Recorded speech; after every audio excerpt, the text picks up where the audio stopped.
I'm joined this afternoon with the Superintendent of the State Police, Joseph D'Amico. Captain Bazoon we spoke to yesterday. John Melville is the Commissioner of New York State Department of Homeland Security, who's to my left, and Lieutenant Meg Filmer from the DEC Police, who's also with us today. The search has continued for the people involved with the accident from yesterday. State police divers entered the water and recovered one body from Timothy Conklin, 29 years old. I just spent some time with the Conklin family, which is obviously still in shock. When we were chatting yesterday, you tend to hope against hope even when it's improbable, but they were hoping there was a different outcome, and unfortunately there wasn't. There is still reportedly one body that hasn't been recovered, and the divers will be continuing to search for that body.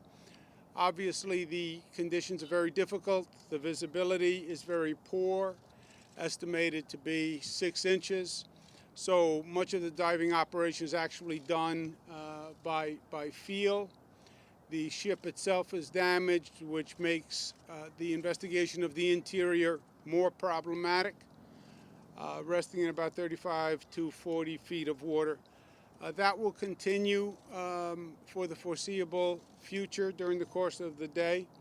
In terms of the spill, we believe the tug is still leaking diesel fuel oil. It's estimated to have had about 5,000 gallons on board. They've done aerial reconnaissance that shows there's a sheen on the Hudson River, which we are trying to contain the leakage and the possible ramifications from the diesel oil. They have about 3,000 feet of boom put across the river at Croton and about 9,000 feet near Piermont.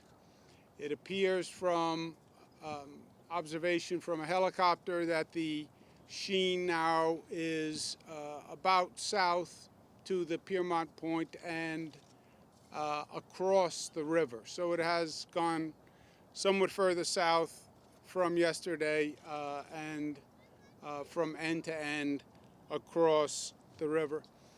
We have a private contractor who's on site who's working to absorb that fuel oil. They use special pads that literally absorb the oil from the top of the water, and then booms to keep the fuel oil from damaging any other water.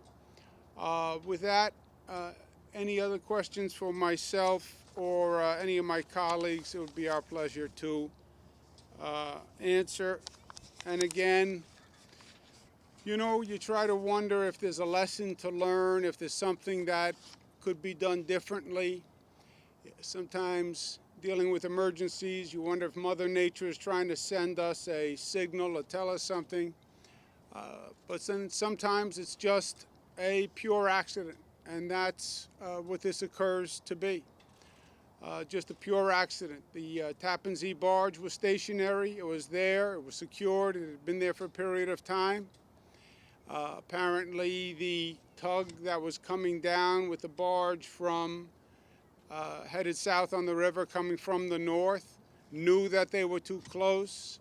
The reports that there were radio transmissions from the tug on the right that said, we are too close. We have to move left, but they couldn't move in time. And sometimes it's just that, just an accident. With that, any questions?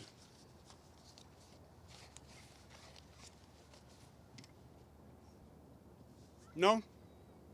Okay. Thank you very much. Thank you.